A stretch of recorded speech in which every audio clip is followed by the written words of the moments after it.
जब आप वोट करने जाइएगा तो अपनी जाति भूलिएगा कि नहीं?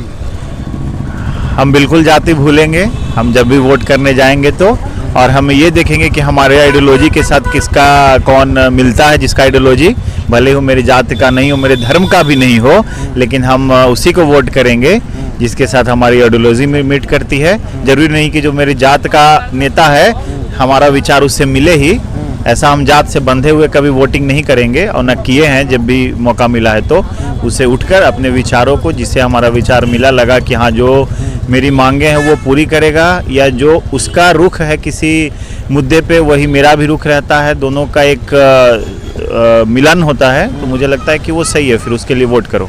जी।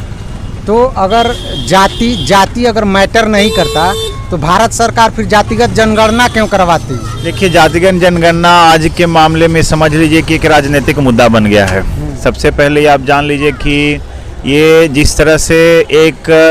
विपक्ष को ऐसा लगता है कि वो एक हथियार के रूप में इसको उपयोग करेगी और वो सत्ता में आएगी, उसके लिए एक रास्ता बनेगा, बट मुझे ये नहीं लगता। ये एक राजनीतिक मुद्दा बन चुका है। जिस तरह से आप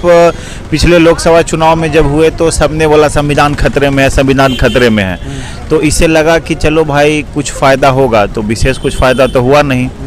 तो उसको लग रहा है कि चलो एक बार और जो कुछ थोड़ा सीट बढ़ा कांग्रेस का, इज्जत बचाने लायक 100 तो नहीं पार कर पाए, 99 में अटक गए, तो अब उन्हें ये लगता है कि फिर से कुछ ना कुछ मुद्दा उसमें डालो, मिर्च मसाला, क्योंकि उनका मुद्दा कभी भी राष्ट्रहित का मुद्दा नहीं हो सकता है। ठीक है, जातिगत जनगणना होनी चाहिए, मेरे हिसाब से कोई दिक्कत इसमें है नहीं, जानना चाहिए, हमें भी जानना चाहिए, सबको जानना चाहिए कि हाँ कौन किस कास्ट के कितने लोग हैं, लेकिन इसके साथ में उसका इकोनॉमिक कंडीशन का भी सर्वे साथ में होगा, वो ज़्यादा उपयुक्त सही है। और इसके पीछे लगता है कि ये वजह फिर बिल्कुल अच्छा है कि बस जाति का जनसंख्या नहीं जानना है, उनका क्या लिविंग कंडीशन है,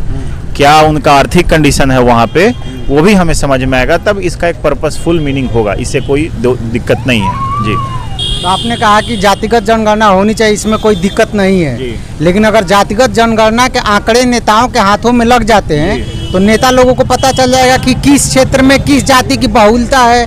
फिर वो उसी जाति के कैंडिडेट को टिकट देने लगेंगे, तो फिर जाति का पूरा खेल हो जाएगा। देखिए, जाति का खेल आप एक तरह से मोटा मोटी ये समझ लीजिए कि जातिगत जनगणना हुए बिना भी एक लोगों में मोटा मोटी ये रफ आइडिया है कि हाँ किस जाति के कितने वोटर, जब भी आप जैसे समझिए कि ठीक है बिहार में जातिगत जनगणना 2023 वैसे तो ऑफिशियल हो जाएगा ना जी, ऑफिशियल हो जाएगा, तो बात वही है कि ऑफिशियल बस वो एक आंकड़ा जातिगत नहीं है। मेरा ये कहना है कि अगर जातिगत जनगणना आता है और बस जातियों की संख्या बस बताती है तो ये कोई पर्पस नहीं रह जाता है जनगणना।